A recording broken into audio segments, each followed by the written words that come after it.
draws to a close, we have a series of papers on reflecting on sort of wither semiotics, really. And it's very interesting to me because as I was at the first semiotics conference, as a number of you were, and you may remember that at that conference, the theme was very much about, oh my goodness, we're so misunderstood. How can we possibly demonstrate our worth to this uncaring world? And how can we make our product compelling to research buyers, frankly? And over the years, it's been really noticeable how much confidence has emerged, how many great case studies have been shared, that we're clearly doing great work all over the world. And it just shows how valuable commercial semiotics has become. And this next set of papers is concerned with how to keep building that momentum and demonstrating the relevance of the discipline. So first up is Martina Olbertova. She's based in London and Prague. She heads up Meaning Global, a strategic brand consultancy focused on helping global brands regain symbolic value and cultural relevance. And she also has a book published, and many of you may also know her from the series she edited for SMR featuring articles on semiotics by leading commercial semioticians. Her paper is entitled The Semiotic Manual, Innovation Tool to Increase Cultural Relevancy of Global Brands Worldwide. Please welcome Martina.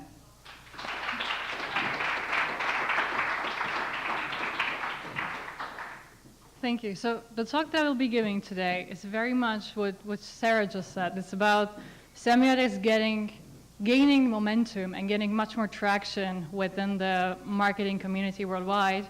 And I think it's not just about semiotics getting more traction spontaneously. It's almost like marketing industry on its own is going through major shifts, and it's almost like coming much more closer to semiotics as a tool, because as Tim Stock said yesterday, it's almost like semiotics creates this new kind of literacy and empowers brands to be more meaningful worldwide.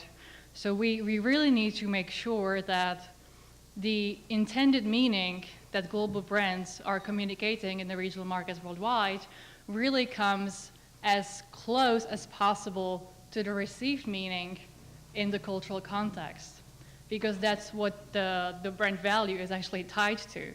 So it's not about creating a semiotic manual just to present semiotics on its own as a valuable method, which I wholeheartedly believe that it is.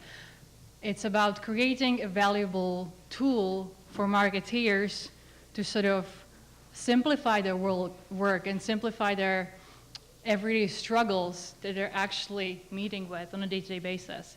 So that's why I created this new proposition called Meaning Global, which is also my own practice, with the sole purpose to help global brands create, articulate, and scale sense and meaning across the markets worldwide. And why did I do that? Because the world, as we know it, has changed, and the marketing industry has to reflect these changes and these shifts in order to stay relevant.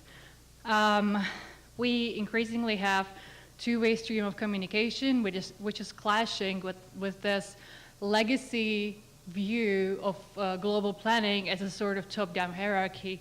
So historically, what was happening with global planning is that there was a strategy created on a global level, on a headquarters level, that was then sort of adapted from the top-down perspective to regional markets worldwide. But that sort of dynamics, that one-stream dynamics, is no longer relevant and no longer helps brands create and create more value and gain relevancy. Another problem is that we are going through something like a crisis of traditional globalized values or traditional global values from the West. So what we need today is, again, more traction for the regional markets to gain that powerful stream of richness and granularity and authenticity, diversity, humanity, all of these important sort of codes to help brands stay relevant.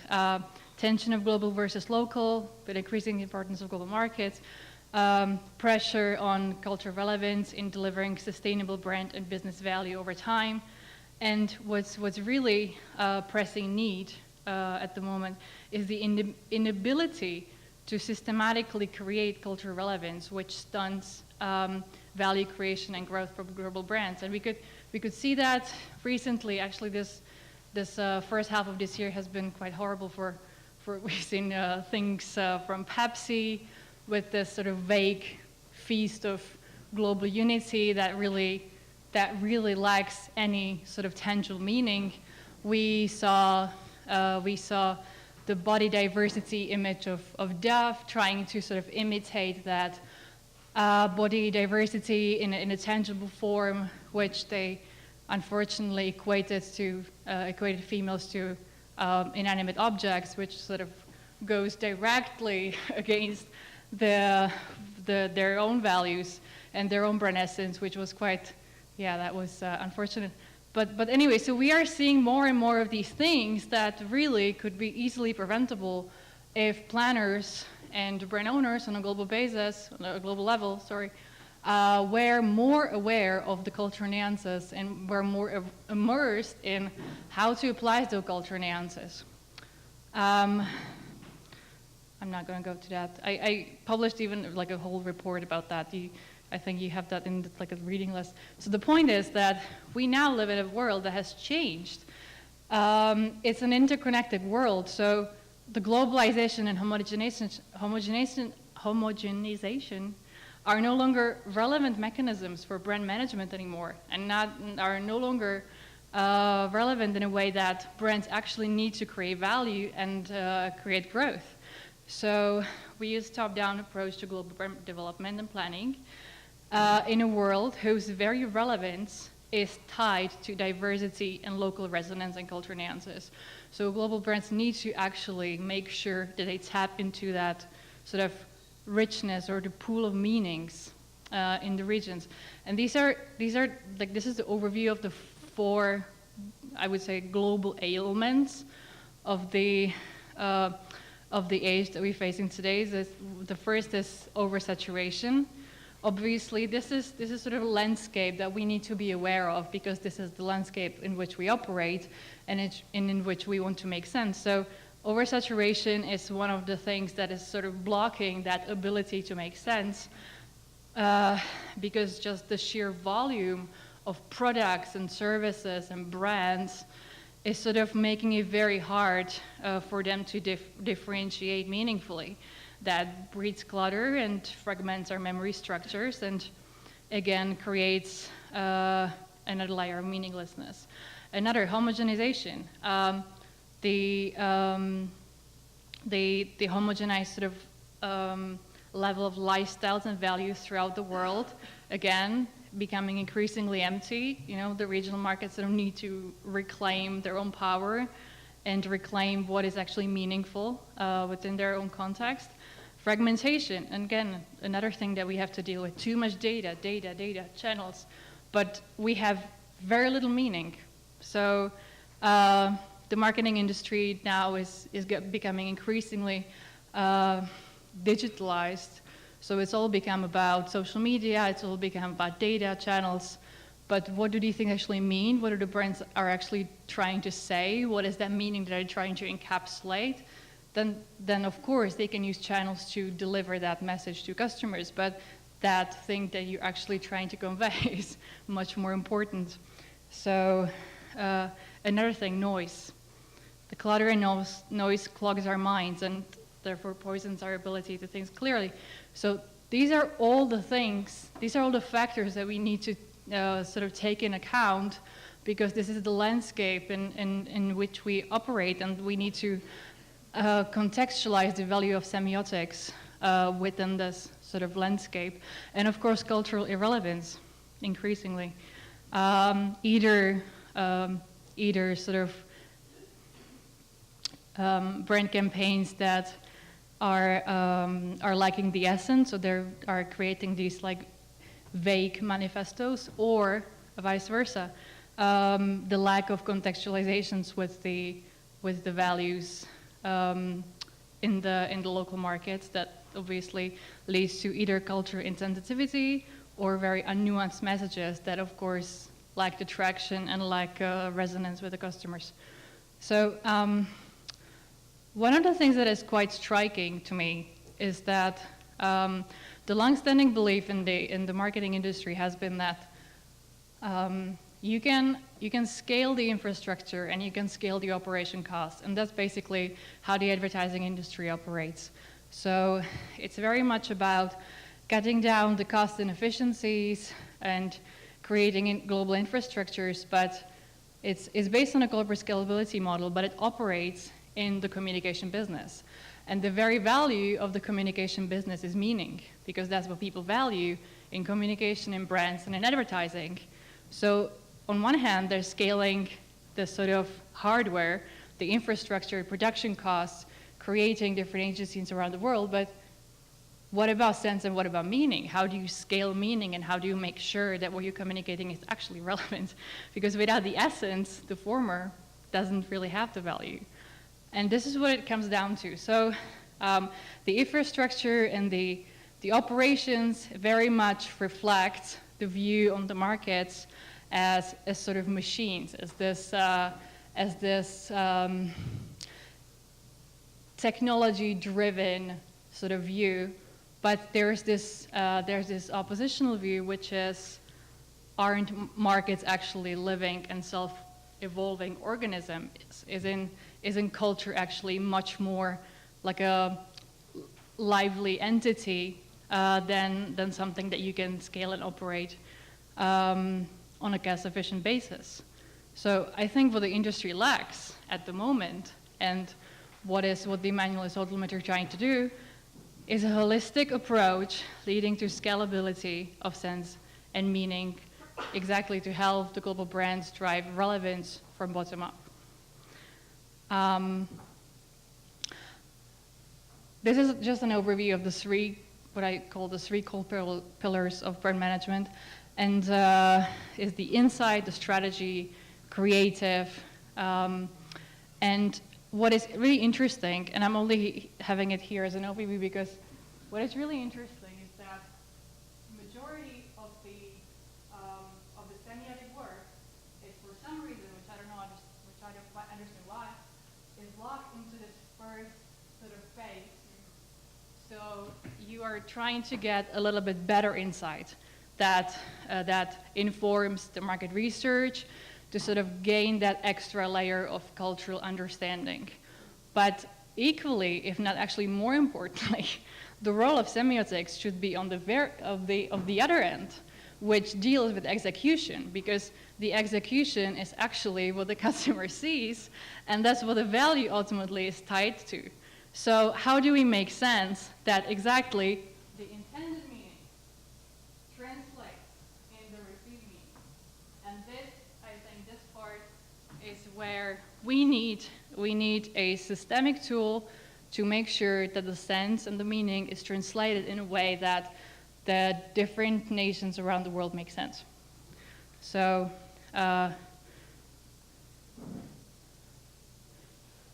yeah, we need something as I would say, as a sort of brand stewardship model to apply semiotics to the very structural level of brand management, and ultimately help brand teams navigate their ability to navigate to navigate meaning and scale sense across touch points, across markets, and across geographies. Because the very fact that we don't have many mechanisms to do that produces the fails in communications. So for instance, this is one fail from earlier this year. It's from a Zeva brand, and they had this really cool product innovation called AquaTube, and the very tube from the toilet paper was from dissolvable material, so you could flush it down the toilet. And you didn't need to worry about, like, is there a trash can, is there not a trash can? It's just making it one step easier. But the problem is that it's not so easy to translate a concept like that in every single language, just in a way that you literally translate the campaign. So in English, for instance, something like flush the roll is easy makes sense to do, because it's English is a language which is a little bit more pragmatic, for instance, than in Czech, and having something done easily is very much about sort of clearing out that entry-level barrier to changing somebody's behavior. Oh my God, I have 5 minutes? Okay. Oh, wow, okay, I'd better okay, so it's about different concept, not only communication-wise, but culturally. Czechs, for instance, are very rational, traditionalists, and new behavior can only be adopted in compliance with sense. So the fact that something is easy doesn't mean that I should necessarily do it just because it's easy, because it doesn't make sense to me why I should do it in the first place. And this is exactly where the adaptation part comes into the play. So it's not only about adapting communication through translating the messaging, but the entire system of thought and cultural sense-making is something that should be adapted. Another campaign, for instance, from UNILEVER, LYNX or AXA, redefining masculinity. So this was, for instance, in the Central and Eastern Europe. This was a very problematic concept to adapt because something so culturally progressive is very hard to translate. So you're creating an imagery of a culturally progressive masculinity, but at the same time, the future is not distributed evenly throughout the regions. So what is culturally progressive in some nation can be very sort of 60 years away culturally from another region. So you need to make sure that you're not only adapting communication throughout different cultural spaces, but you're adapting communication throughout different time spaces. So that's where that's another sort of layer of that. So for instance, if we look at masculinity, the fact that it's not working is because if you look at the what is traditional man in, for instance, in the Czech Republic, that would be the what I would call soft masculinity. So is the traditional man, but with slightly effeminate or softer facial structures. So ultimately, they would aspire in terms of image and representation. They would aspire to someone who looks more like a man and behaves like a man. So that would be the traditional masculinity. And they would also see the other segment that I call the new man, who is much softer on the inside, so he is much more prone to like caring and parenting and using the soft side, but still looks like a man. But then you have the fourth quadrant, which is neither traditional and neither masculine, and that's exactly where it becomes problematic, because it's seen from that point of view, it's seen as irrelevant and almost unmanly, so you don't want to aspire to that. And this is exactly why you need to make sure that you're adapting communication that can be translated.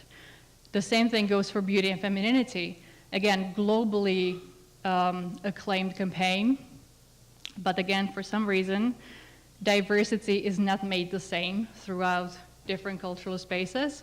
So what is seen as aspirational or interesting is very problematic to understand somewhere else.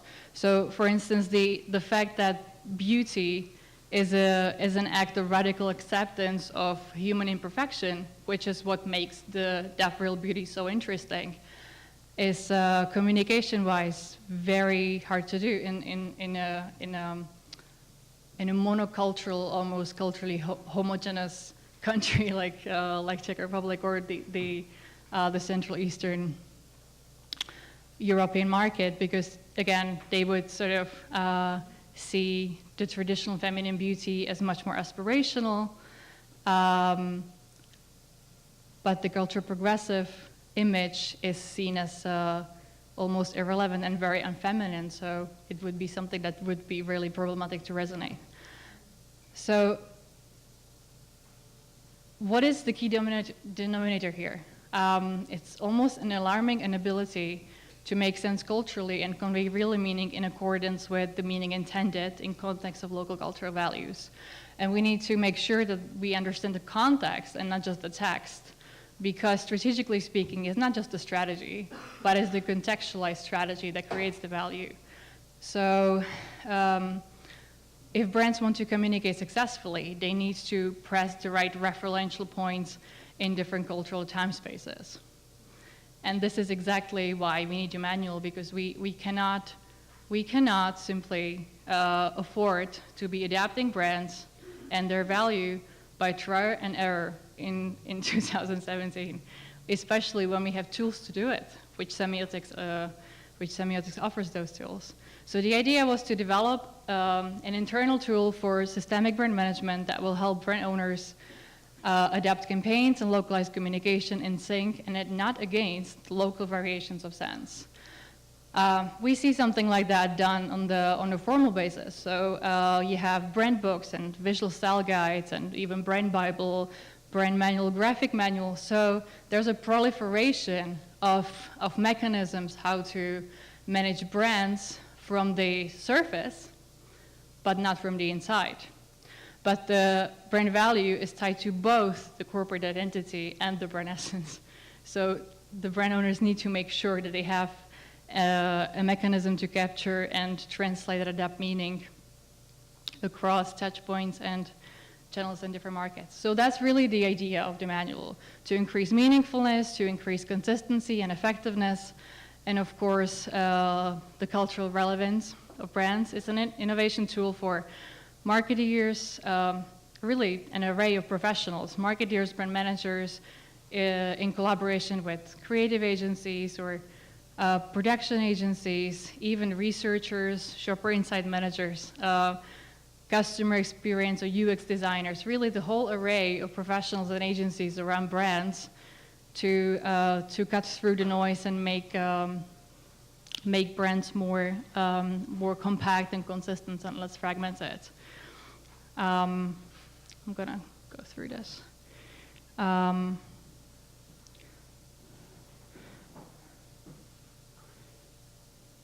Yeah, I don't have much time, so okay, thank you.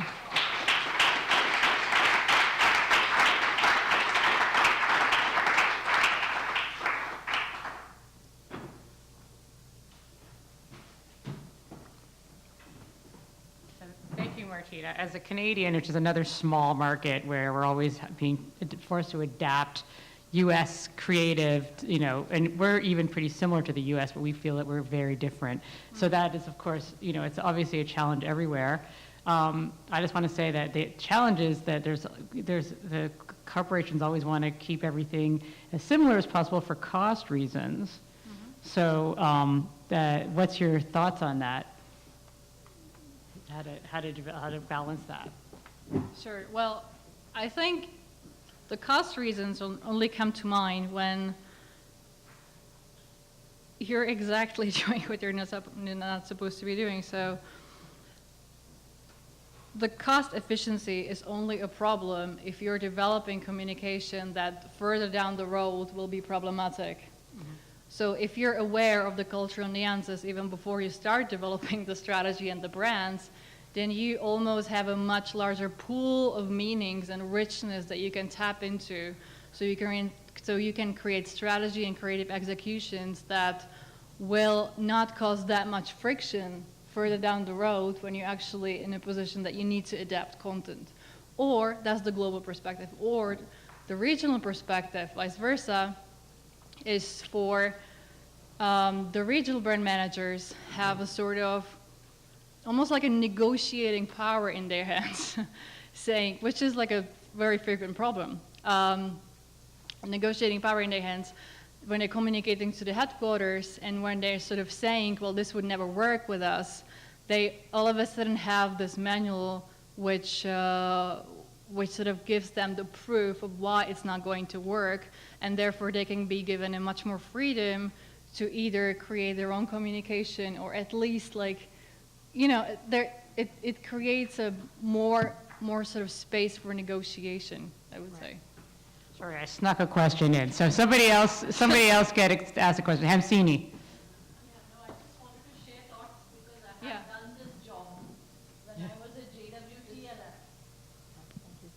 So I worked at JWT Mumbai, and I was head of planning there from 2001 to 2006.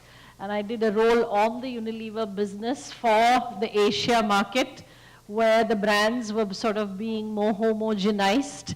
And I was responsible for all working on the planning and the thinking for countries in Asia. And I had to actually force countries to fall in line with global strategies, even when they said it's not going to work. And I have been in the firing line of the battles with the global team within JWT, with global brand manager, regional brand manager, local teams. They hate you, but you still have to do the job. So I've been in the firing line. So I do know from inside a lot of these challenges in the battles.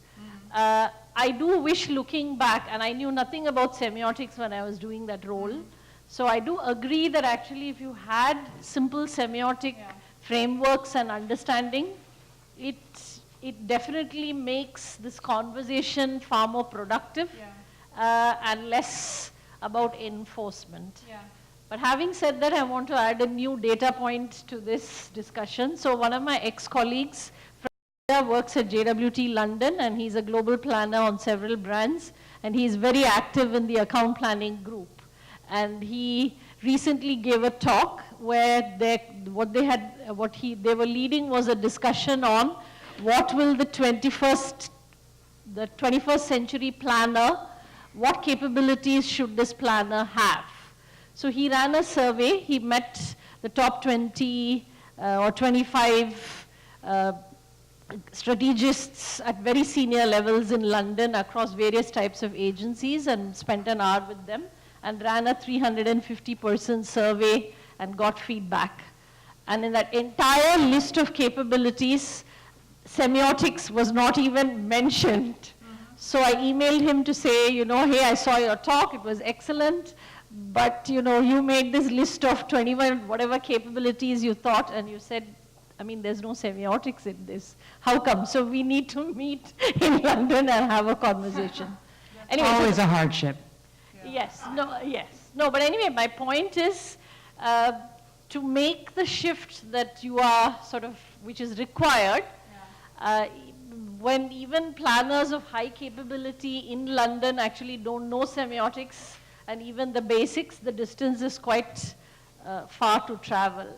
So yes, it's a good mission to undertake, but the distance is quite far to travel. I would say also, Hamsini, that the good thing about it is that, well, I created sort of a prototype of this idea 3 years ago. I talked about it briefly in Shanghai at the Semiofest there 3 years ago. But the good thing is that this time the need or the inquiry actually came from the client. So they actually needed something as a manual. That's why it was actually, the point with the manual though, it's like, it's a tool that they're already used to using. Because especially when you're in corporation, you need to have that sort of anchoring tool that puts everybody on the same page. And because they're already used to using that when they're managing brands on the surface from the design and visual perspective, it's something that is easily translatable as a sort of thing that we need when we are going to get in these sort of troubles, fragmentation of sense, not getting traction, not really getting the return on investment. This campaign tested brilliantly, but then it wasn't received. What happened? Okay, that was a wrong code, that shouldn't be used. So we can create these sort of scenarios and help them communicate it internally. Yeah. Okay. Okay. All right. Thank you very much, Martina.